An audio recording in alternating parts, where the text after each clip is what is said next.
Hello friends, आप सभी का स्वागत है हमारे इस यूट्यूब चैनल में। तो आज हम डिस्कस करने वाले हैं आपके पेपर यानी प्रथम सत्र परीक्षा जो हुई थी, जो 10 नंबर की थी, क्लास 7 मैथ्स की। उसको हम आज डिस्कस करने वाले हैं किस तरह से हमें सॉल्व करना था उन क्वेश्चंस को। तो एक नज़र इन पर देखिए कि 10 नंबर का एक पेपर है और समय आपको 1 घंटा मिला था और आपने अच्छे से किया होगा। तो अगर आपने नहीं किया है और उसमें कुछ क्वेश्चंस का डाउट था आपको, तो उन्हें आज हम इस क्लास में सॉल्व करने वाले हैं। आइए देखते हैं। सभी प्रश्न अनिवार्य हैं, सभी के अंक समान हैं, यानी सभी एक एक नंबर के दिए गए हैं क्वेश्चंस। ठीक है, तो प्रश्न नंबर 1 पर देखिए आप। सबसे पहले 1 नंबर प्रश्न पर देखिए, निम्नांकित संख्याओं में कौन सी परिमेय संख्या ऋणात्मक है यानी माइनस है। तो यहाँ देखिए, इस पर देखिए, ये एक माइनस है, एक नहीं है, तो इसको अभी बाद में देखेंगे। इसको देखिए, यहाँ 2 माइनस है, तो ये वाले माइनस से ये वाला माइनस ऊपर नीचे कट जाएगा और जीरो के आगे कभी भी माइनस प्लस नहीं लगता है, तो ये तो नहीं है।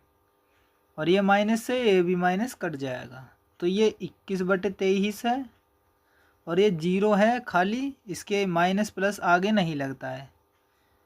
तो ये है 6/13। तो बची क्या, ये वाली संख्या बची, यानी -7/11। तो -7/11 आपका राइट आंसर होगा। ऑप्शन नंबर 1 का 1 ही होगा। आप आसानी से सीख करके इस क्वेश्चन को सॉल्व कर सकते हैं। बात करते हैं नंबर 2 पर, और उससे पहले आप इसको ध्यान से सीखिएगा। प्रश्न नंबर 2 थोड़ा सा टफ है, लेकिन आपको आसान बना देंगे। प्रश्न नंबर 2 में दिया गया है, निम्नांकित परिमेय संख्याओं में सबसे बड़ी परिमेय संख्या कौन सी है। तो 4 ऑप्शंस दिए गए हैं, ये आप सभी के सामने ये दिए गए हैं। तो इनको ध्यान से देखिए और इनमें से कौन सी बड़ी संख्या है, परिमेय है, जो कि इसमें सबसे बड़ी है। तो ध्यान से सीखेंगे। इन सभी के नीचे देखिए ये जो हर हैं, इन सभी का एलसीएम कर देंगे, हर का एलसीएम। तो एलसीएम करने पर आएगा आपका 30। तो देखिए, फिर इससे हमको सभी से भाग देना है इसको। ठीक है, सभी से क्या देंगे, भाग। ठीक है, तो 5 से कितनी बार में जाएगा, 6 बार में। ये इस 5 से कितनी बार में जाएगा, 6 बार में। तो इसकी 6 की गुणा करेंगे तो 18 हो जाएगा। और अब देखिए, इसमें 10 से इसको भाग देंगे हम 30 को, तो 3 बार में जाएगा। और उस 3 की इससे गुणा करेंगे तो कितना आएगा, 7 या 21, काय का, माइनस का। ये हो गया माइनस का 21। ध्यान से सीखिएगा। और बात करते हैं 15 से इसको भाग देंगे तो कितनी बार में जाएगा, 2 बार में। तो ये माइनस हम ऊपर शिफ्ट कर लेंगे 8 के पास को, क्योंकि हमें माइनस प्लस में ऊपर वाली संख्या से ही बताना है, क्योंकि नीचे तो सभी के 30 हो चुका है। तो 15 से 2 बार में जाएगा, यानी 2 बार में 15 दूनी 30, 2 बार में भाग चला जाएगा। तो इसकी 8 से हम 2 की गुणा कर लेंगे, तो 8 दूनी कितना हो जाएगा, 16। किसके, माइनस के। तो ये तीसरा हो गया माइनस के 16। बात करते हैं इसकी, माइनस से माइनस ये वाला कट जाएगा, ये वाला माइनस से ये वाला माइनस। ठीक है, और इस 30 से 30 को भाग देंगे तो 1 बार में चला जाएगा। तो 17 की 1 से गुणा कर लेंगे, यानी 17। तो आप खुद बताइए इनमें से कौन सी बड़ी है। तो ये माइनस वाली दोनों संख्याएं, इनमें से तो कोई सा नहीं हो सकता, ना ही ये और ना ही ये तो बिल्कुल नहीं हो सकते। बात करते हैं 17 या 18 में, तो 17 बड़ी है या फिर 18 बड़ी है। तो 17 भी बड़ी नहीं है, 18 बड़ी है। तो आंसर क्या आ जाएगा आपका, ऑप्शन नंबर 1, यानी 3/5। तो आसानी से समझ गए होंगे आप, 3/5 आपका राइट आंसर होगा, 3/5। तो ये आपका राइट आंसर होगा। बहुत ही आसानी से हम इस क्वेश्चन को कर चुके हैं। बात करते हैं इसकी नंबर 3 क्वेश्चन की। तो 3 में दिया गया है ये, इसकी पावर, और ये, और बीच में दिया गया है क्या, भाग। क्या दिया गया है, भाग। तो ध्यान से सीखिएगा, मैं क्या करने वाला हूँ, ध्यान से सीखें।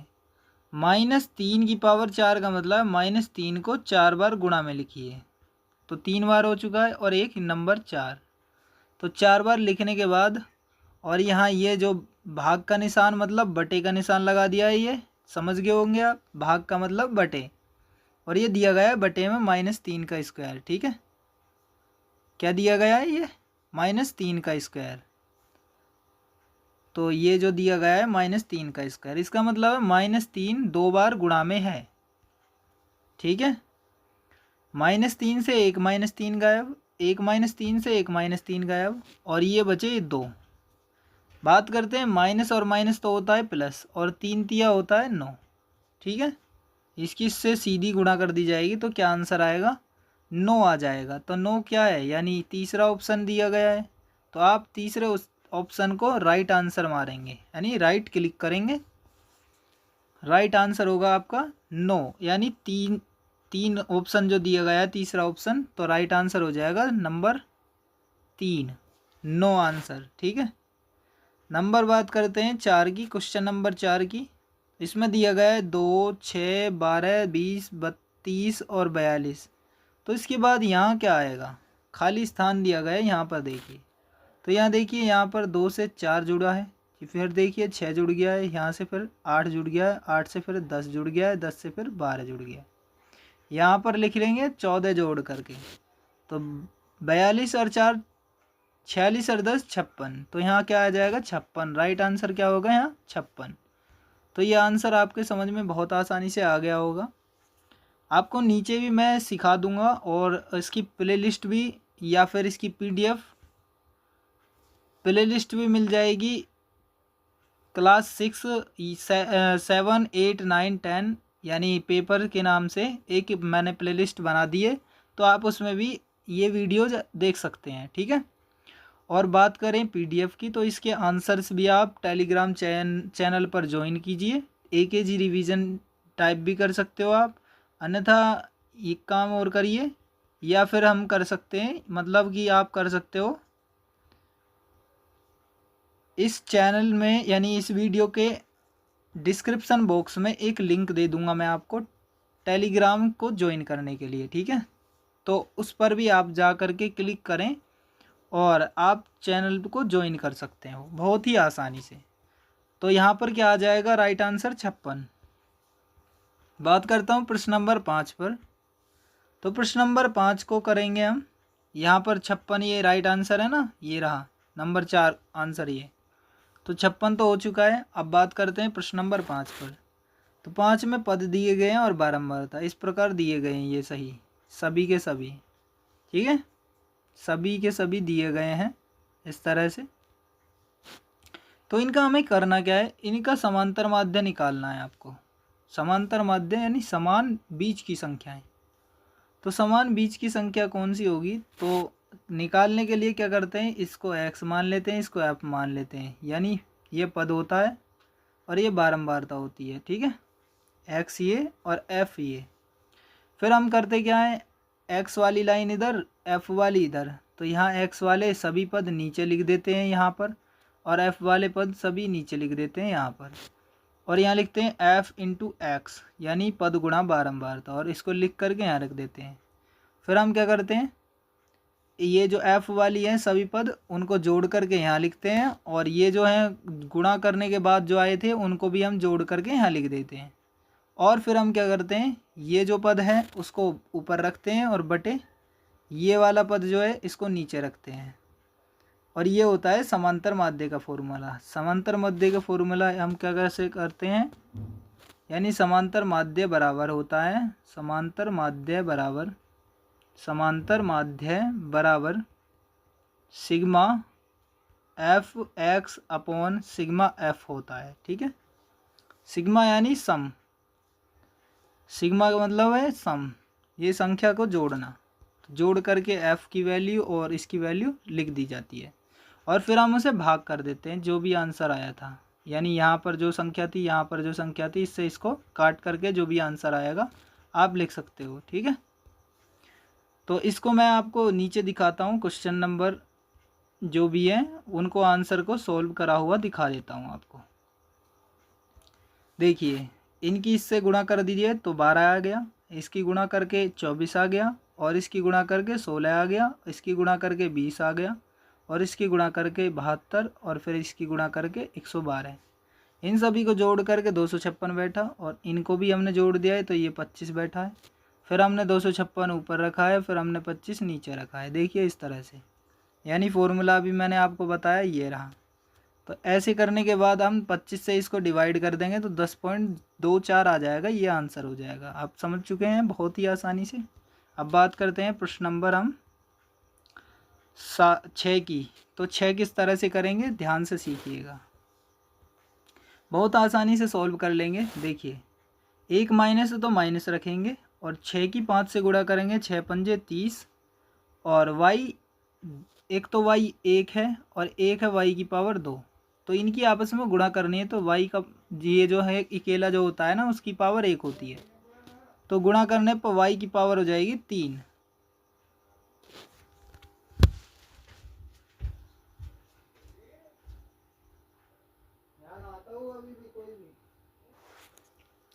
तो y की पावर क्या हो जाएगी 3। तो आप समझ चुके हैं कि y की पावर क्या आ जाएगी यहाँ पर 3 आंसर, यानी -30 की y की पावर 3। तो ये -30 y की पावर 3 तीसरा ऑप्शन है, तो ये आपका राइट आंसर हो जाएगा। आप समझ चुके हैं बहुत ही आसानी से, ये आपका राइट आंसर होगा। बात करते हैं इसकी, यानी नंबर 7 क्वेश्चन की। पटरी प्रकार की सहायता से 30 डिग्री का कोण खींचिए, कोण बनाइए। तो आपको पटरी प्रकार की सहायता से 30 डिग्री का कोण कैसे बनाना है, तो ध्यान से सीखिएगा। एक जब हम लाइन खींचते हैं तो ये क्या है, अभी एक रेखा है, इस पे हम एक कोण बना लेते हैं, जैसा दूरी का रखना है आपको, और ये पॉइंट होता है यानी उसका प्रकार की नोक, और इस नोक को इधर रखेंगे और इसके बाद इतनी ही दूरी जितनी है प्रकार की दूरी चेंज नहीं करनी, आपको एक चाप ऐसे लगाना है। तो ये पहली जो चाप लगती है वो 60 डिग्री की होती है, इसको इससे मिला देंगे तो ये 60 डिग्री का कोण बन चुका है, ये वाला कोण, ठीक है। तो ये 60 डिग्री का हो चुका है। अब इसकी एक नोक ये और एक नोक ये, दोनों नोक से चाप लगानी है इस तरह से। तो चाप लगाने के बाद आपको ये बीच वाली लाइन जो है, ये वाली लाइन, इसको मिला देना है, ठीक है, पैमाने की मदद से।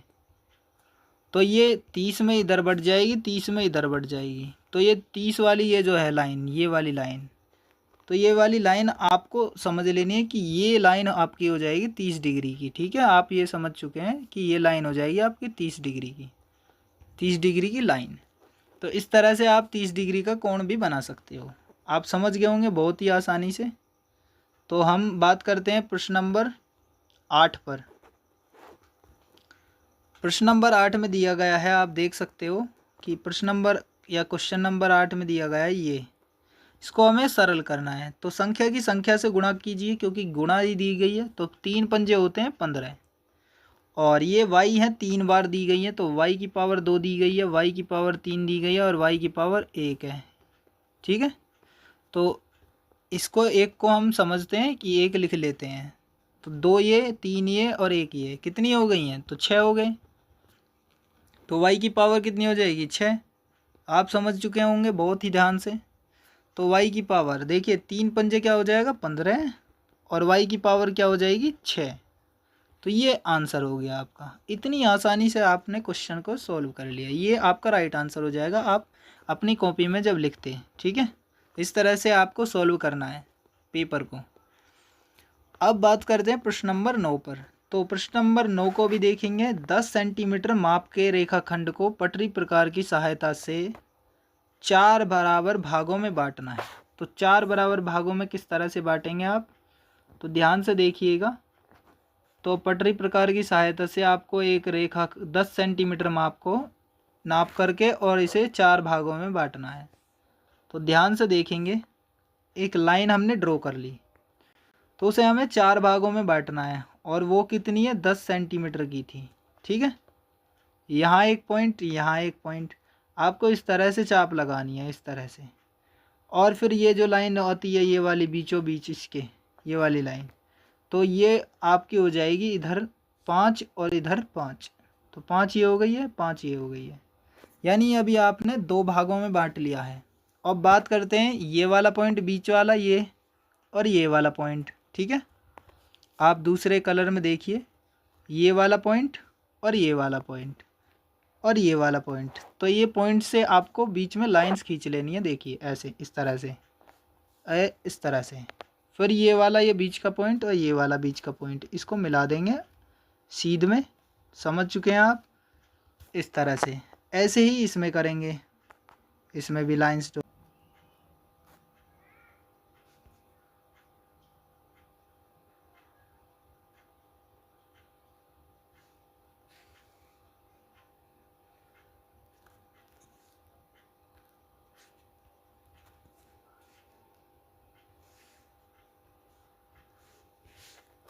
तो इस तरह से आपके 2.5 सेंटीमीटर के हो जाएंगे इनके बीच में गैप्स। तो 2.5 सेंटीमीटर के गैप्स हो जाएंगे। तो ध्यान से सीखिएगा, इस तरह से आपका आंसर हो जाएगा। 2.5 का इसके बीच में यहाँ डिफरेंस, फिर 2.5 का, फिर 2.5 का, फिर 2.5 का। तो ये 10 सेंटीमीटर जो है, ये 10 सेंटीमीटर जो था उसको हमने बांट दिया है। ध्यान से देखिएगा, आपका ये पीछे बैक हो गया था, इस वजह से सही से सीख नहीं पाए थे। तो ध्यान से सीखिएगा आप पूरी तरह से, ठीक है। हम इसको इस तरह से सॉल्व करेंगे। आप नीचे भी देख सकते हो, आपको मैं नीचे दिखाता हूँ। देखिए इस तरह से हम सॉल्व करेंगे। देखिए यहाँ पर 9 क्वेश्चन है, इस तरह से हम सॉल्व कर लेंगे इसको, जैसे मैं आपको बता चुका हूँ।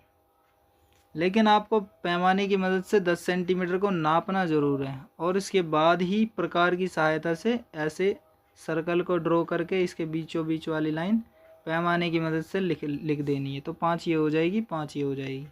फिर इसका भी आधा कर देना है ऐसे करके, फिर से ऐसे, फिर से ऐसे। तो इसका आधा आधा कर देंगे तो 2.5 इधर हो जाएगा, 2.5 इधर हो जाएगा, ऐसी 4 हिस्से में बढ़ जाएगा, ठीक है। इस तरह से समझ जाएंगे आप। बात करते हैं लास्ट क्वेश्चन की। तो लास्ट क्वेश्चन आपको बहुत ही ध्यान से देखना है, वो भी हम आपको आसानी से समझा देंगे। 10वां क्वेश्चन दिया गया है, सरल करो। तो सरल करना है हमको, बहुत ही आसानी से हम सरल करके दिखाएंगे आपको। देखिए 2 की 5 से गुणा करोगे, 2 पंजे 10, और a की a से गुणा होगी तो a², और ये b साथ में तो b। माइनस का निशान लगाएंगे, 2 की 7 से गुणा करेंगे, 2 सत्ते 14, a और b की b से गुणा होगी तो b² हो जाएगा, ठीक है। अब बात करते हैं प्लस लगा के c से गुणा, यानी इससे गुणा करेंगे तो आएगा 2abc। ये आपका राइट आंसर हो जाएगा इस तरह से, ठीक है। आप समझ चुके हैं बहुत ही आसानी से। इतने आसान क्वेश्चंस थे कि हमने एक एक करके सॉल्व कर लिए हैं। इसको मैं लिख करके दिखा देता हूँ। 10a² और माइनस 14ab² प्लस आपका राइट आंसर और क्या है, 2abc। तो ये आपका राइट आंसर है। इस तरह से आप लिख सकते हो बहुत ही आसानी से। ये आंसर सभी के हो चुके हैं। इसकी अगर पीडीएफ चाहिए आपको तो कमेंट में लिख देना, या फिर आप टेलीग्राम को ज्वाइन कर लेना, ठीक है। इस तरह से मैंने यहाँ पर भी सॉल्व किया है। तो सॉल्व किया हुआ आपको आप देख सकते हो। इस तरह से ये क्वेश्चन है और इसको हमने इस तरह से सॉल्व किया है। तो ये राइट आंसर हो जाएगा, राइट आंसर ये। मिलते हैं नेक्स्ट वीडियो में। और अब की वीडियो लेके आएंगे हम क्या, क्लास 8 की, जिसमें 10 नंबर का था ये प्रथम सत्र परीक्षा प्रारूप।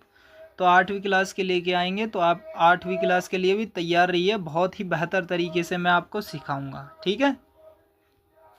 मिलते हैं नेक्स्ट वीडियो में। जय हिंद, जय भारत।